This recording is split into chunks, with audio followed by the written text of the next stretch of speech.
The rebellion approaches into the middle of season 1, so take a journey with me as I watch through Star Wars Rebels for the first time.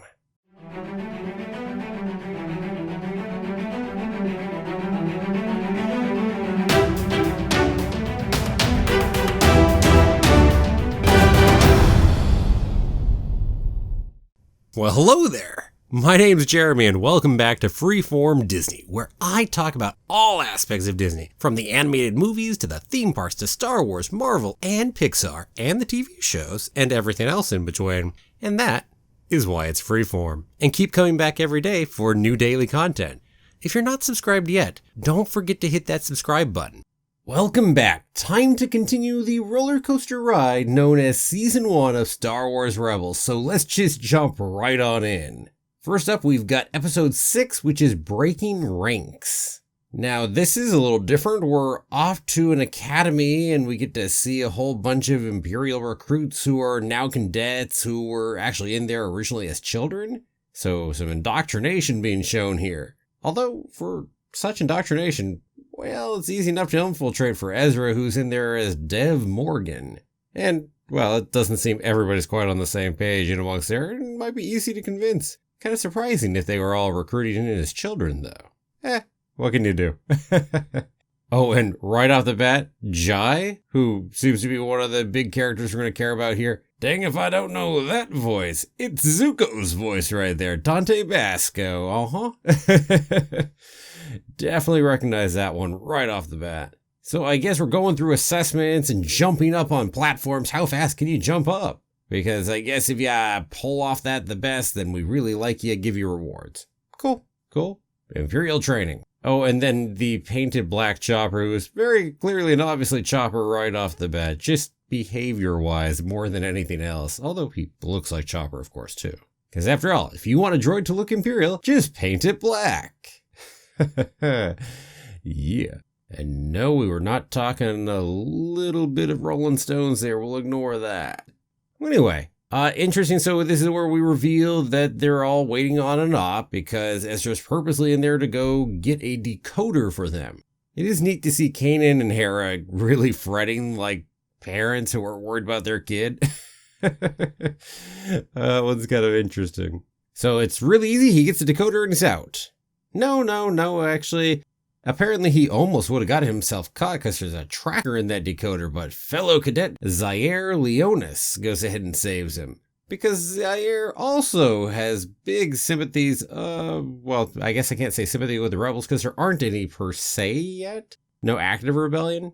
But anyway, he's not exactly in favor of the Empire. So now we know that the whole thing is to go get that decoder so they can go find out where a Kyber crystal shipment is and go ahead and stop that. And hey, that means we're going to have to go through more assessments because that one failed. And so back off we go because we don't have time to deal with it then. So up the platforms we go this time, but they have blasters you need to use to go off. Woohoo! And then Ezra shoves Jai off at the end to get Zaire up into the top 3 so they can go ahead and have a chance at their mission. Now Jai obviously feeling betrayed, and you would think that this would lead to something. I'll just let you know here, it doesn't lead to anything. He pretty much just is like, yeah, okay, I'll join you guys. Okay. You kind of set this up as a big betrayal, and then it just doesn't really matter later. Oh well. And by the way, we've got a bunch of Imperials we've seen before sitting around here.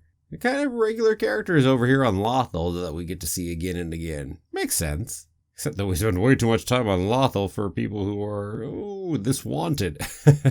Yeah. So we do another mission assessment thing and head on up the platforms once again. This time Ezra doesn't make it, but that's fine because the others are in the walker and we go ahead and do this really fun battle. And actually there's a fun space battle out there leading to the destruction of the ship with the Kyber crystal so we get to watch. That's fun. At the end, Jai comes with them. Zaire chooses to stay because he's hoping to find his sister. That's why he hates the Empire. I imagine we'll see Jai again sometime in the future. At this point, they at least did make a note about him and his mother needing to go into hiding from the Empire, and I appreciate that note. If you recall my issue with the farmer the other time, and the fact we didn't really talk about any of that. But this time we did mention it. So yeah, it was a halfway decent episode, and as I said, I expect some of these people to come back sometime later, which would make this episode more worthwhile once they do pop back up. Well, anyway, onward to episode 7, Out of Darkness. Well, we start up with Hera, Ezra, and Sabine in a fighter running from ties. And, well, obviously their plan didn't go well because they weren't expecting that, and apparently it's getting harder to anticipate the Empire. Dun dun dun. One of the big pieces of this episode comes partly off of this because Sabine is getting tired of not knowing where the intel comes from and not really being included and not feeling trusted.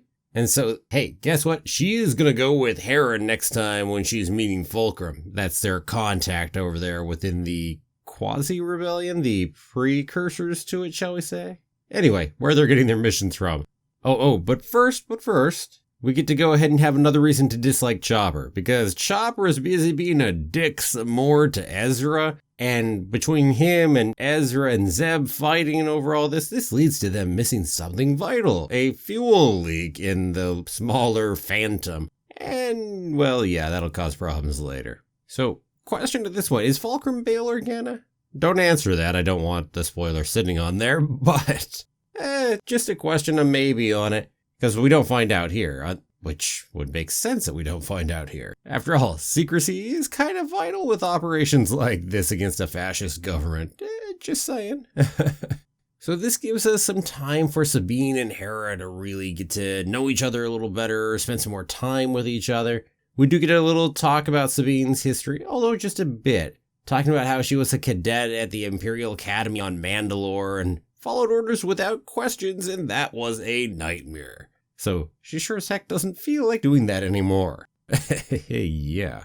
And then we see this interesting location they go to, because this is where they're going to make the exchange. So they're at a base that was abandoned years ago during the Clone Wars. Now, maybe I should recognize this?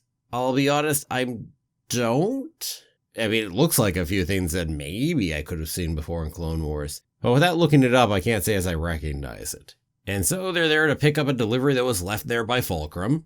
And guess what? They run into a problem, other than the fuel line, which means they can't leave. There are a whole bunch of big old nasty creatures who luckily hate light. And we get this whole little piece where they can't just hold up in the shuttle and wait for things to fix up. Because, well, those creatures could tear the shuttle apart. But luckily there are explosive rhydonium containers out there, so we get to have wave after wave of shooting, and Sabine and Hera going blaster crazy, and plenty of colorful explosions when those containers get blown up. And hey, then we have a nice rescue, and there we go. Hera diverts some power to zap the final creatures off of the Ghost. There's a lot you don't know about my ship. And we do end on Hera and Sabine talking too. So I enjoyed this one a fair bit more than the episode right before, actually. It touched a little bit more on the bigger picture, but largely was just an excuse to get Hera and Sabine on a mission. And I like them as characters so far, I really do, so it's nice to start to dig a little more into those two. And then, onward to episode 8, Empire Day. So we are back on the Lothal, and we get to see some starts of some Jedi training, because Ezra, just not connecting with that Lothcat. Although Kanan reaches out and connects with it. Super happy Lothcat right there. This just really going to show that Ezra is unwilling to let his guard down currently, and that's a bit of a problem. So this is Empire Day, the 15th anniversary of the founding of the Empire. But it's not simply that today, because the Imperials are busy blockading Lothal to search for Zebo, who happens to be a Rodian Ezra knows. And this seems like it's going to be a backstory episode pretty early on, because we hear Ezra remembering his parents and their voices and things they said. So we definitely see we're going to get a bit of backstory, and that's always, hopefully, a good thing. We head off to a big ceremony that the Imperials are throwing over there, and they're going to show off their new TIE fighter, which is a TIE Advanced. And, well, you can guess our people are not quite so happy with that. So we're going to go blow the dang thing up while using fireworks as a distraction. Yeah. Imperial's not so happy after that. And, well, the Inquisitor is also here, so this is really not good. Although, I should note, Zeb actually almost killed Agent Callus, which would have been really nice. Although Kanan then told him to shoot at the Inquisitor, which was an unsurprising waste of time. We could have been done with Agent Callus just right there, boom, no more. C'est la vie, huh? Okay, let's dig in some more into backstory time, because Kanan and Sabine and Ezra all head on off there together, and they head to a house that Ezra knows, because it was actually his old house, where they end up finding Zebo, as Ezra expected to find him there too. Not that he's really telling everybody what's going on. He's kind of keeping a lot of things to himself and not opening up. Speaking like we were talking about on that Lothcat earlier. Well, Zebo is not quite your typical Rhodian, because he has a bunch of cybernetic circuits attached into his head. And this actually is going to be very valuable, because guess what? He's got all kinds of plans of the Imperials up in there. Which also, he probably loaded too much in there, because it's really affecting his ability to work and his, just not going well. In the course of this, we also find out that Ezra's parents were Ephraim and Mira, and they were actually taken by the Imperials 8 years ago when Ezra was 7. So some nice information there. And we also find out that Empire Day is Ezra's birthday. Oh, that is an ugly day to have as your birthday right there. Ew. Oh, and why did his parents get taken? Well, probably has to do with their underground broadcast that they were doing. And, well, Zebo apparently was a bit too much of a coward, I guess, to go ahead and try to protect them when they needed the protection. And so there's a lot of guilt sitting there and a lot of anger from Ezra. Yeah. So yeah, though there's some good stuff right here. And now the rest of the episode is going to be action scene chase time. Because it's time to get out of there and try to get Zebo off the planet, because we need to go get him to our other allies so we can use all that information on the 5-year plan for Lothal and the Outer Rim. First, we have the Commandant, who wants to try to stop them. And, well, that fails really, really badly, as they just kind of ram through. Next, we have a speeder bike section and Agent Callus. And, well, this is also going to fail. And hey, Zeb even got to shoot Callus this time, although obviously not a kill shot. He's not dead. And then finally, we go ahead and get up onto the Ghost, and we're going to have a Ghost versus the TIEs section. But we don't really get to see too much of that. We get to start that Ghost versus the TIE Fighters section. Well, we're going to stop here. Although I should note that over in one of those TIEs, in a nice TIE Advanced, is our Inquisitor. Dun dun dun. So hey, a 2-parter right here. Now I've got to say, this one was the best episode since Rise of the Old Masters back in my other video. And possibly I think I liked this one better. It had bunches of lore, backstory for Ezra, all of our villains that we happen to know so far, for better and for worse. Some of them are kind of meh. The Commandant, To be fair, Callus, I've been somewhat unimpressed with. At times he can be done well, but yeah, anyway. Also, this one, well-paced as an episode, so hopefully part 2 will live up to the first half. And on that note, episode 9, Gathering Forces. So we pick up pretty much where we left off. Zeb has to take over the rear gun because Chopper got disabled at the end of the last episode.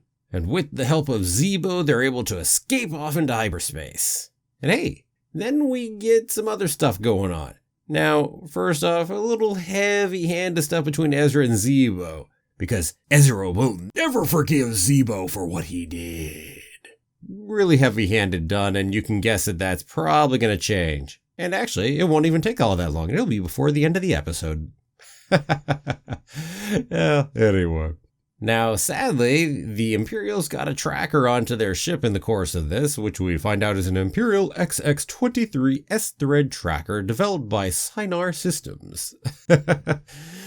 Hey, you want all the details right there? There you go. Luckily, our good guys find out about this, and so they're able to find where the tracker is, which luckily is on the Phantom. So they come up with this harebrained plan where they're going to detach the Phantom from the big Ghost as a whole and do it while in hyperspace, then change where the Ghost is going, and do all that while in hyperspace. So the Phantom, on the other hand, is going to head over to that old clone base that we saw in the previous episode with the monsters who hate the light. That sounds like one messy plan right there, to be sure.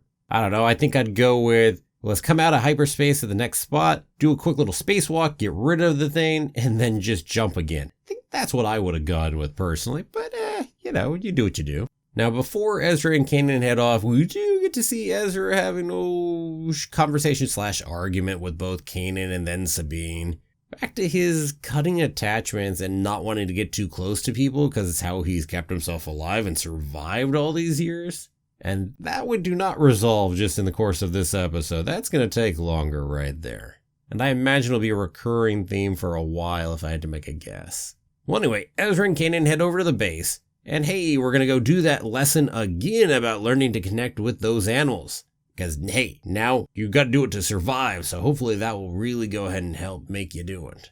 So they take the tracker off and, well, no, they do not just run off at that point. Might have been a decent idea, but instead, they have an idea that they're going to go lure everyone there and use those creatures against them. And by the way, one should note they know the Inquisitor is tracking them because they know the Inquisitor was down there on Lothal. So we should bear that in mind about their plan, shall we say. Well, Ezra, he's able to then get rid of that fear and instantly control and relax all the animals. Hey, really nice when you have that instant ability to do something. Moving right along.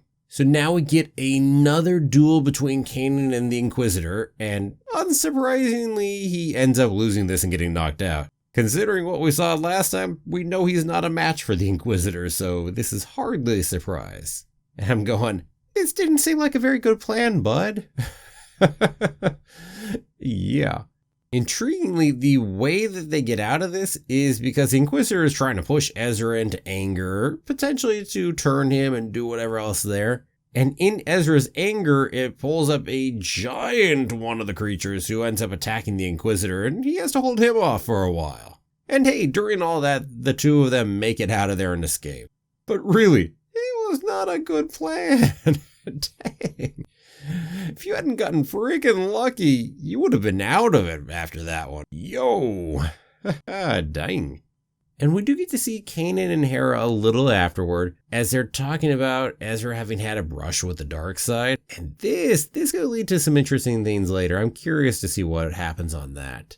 Now, Ezra doesn't actually remember what happened, just has a really bad feeling and feels really horrible. And that's interesting too. Blacking out after having his touch with the dark side. Interesting. And well, that is close to it for the episode.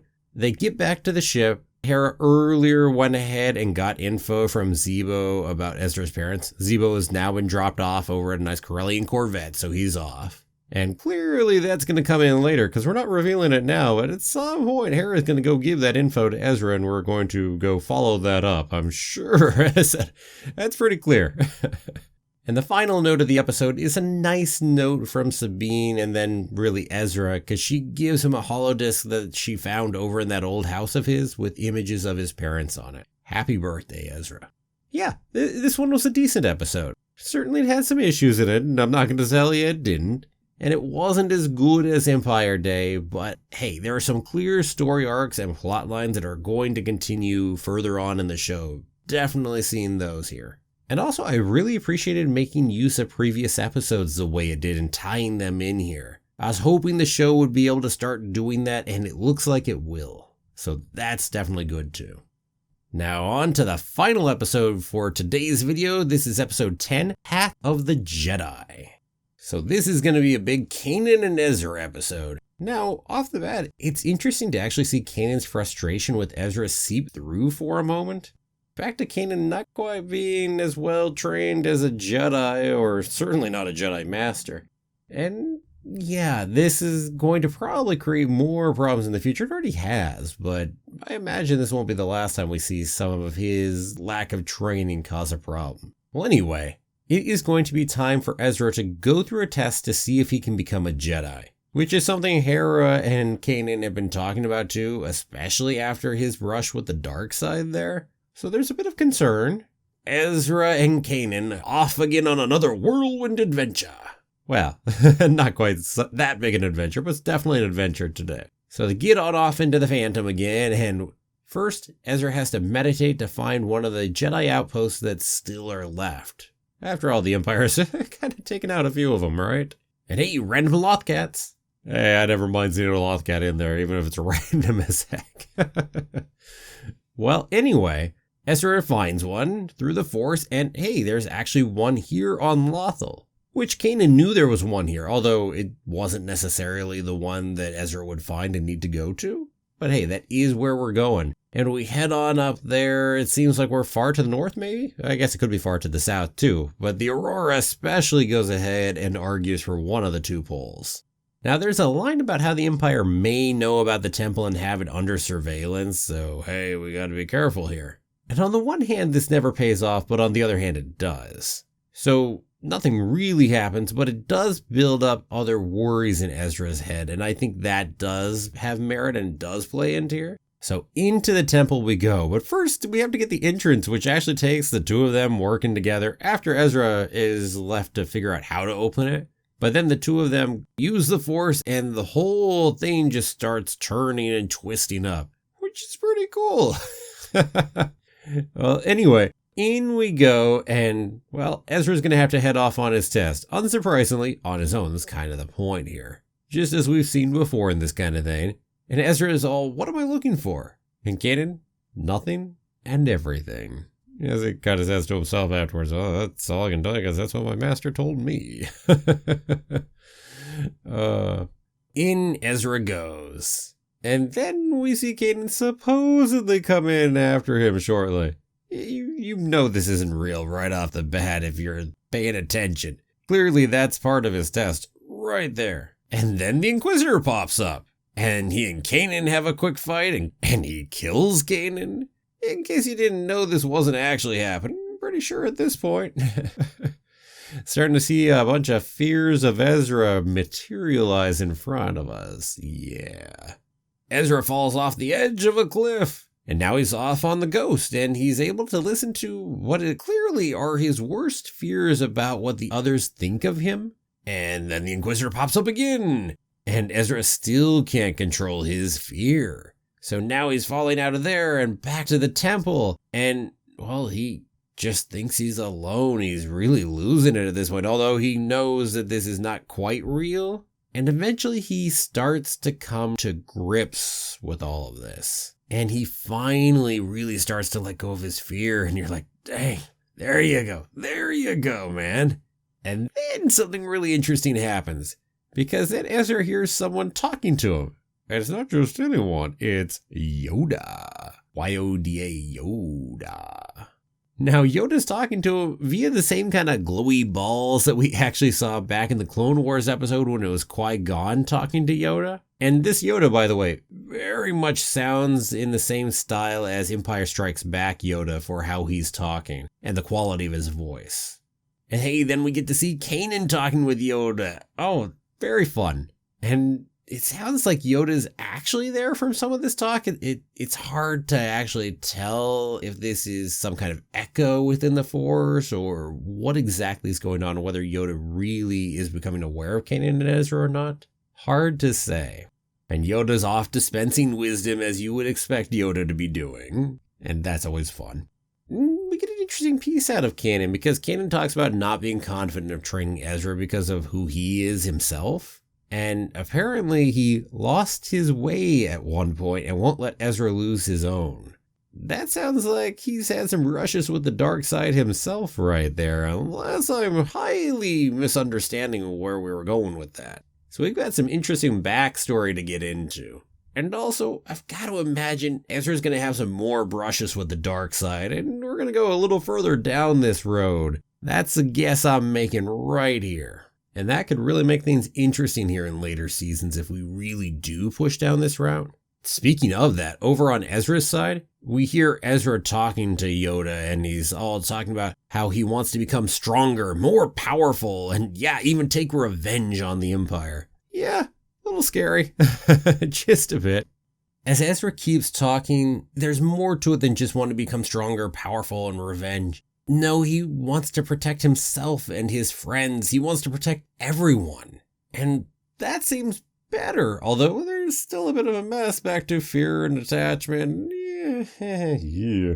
But then there's also this other piece where he talks about how his friends feel alive, and that helps make him feel that way more too. How they're different than the people he's known in the past and how they really care about each other, etc., etc. Compassion, right? Those connections, although those connections can be dangerous, of course.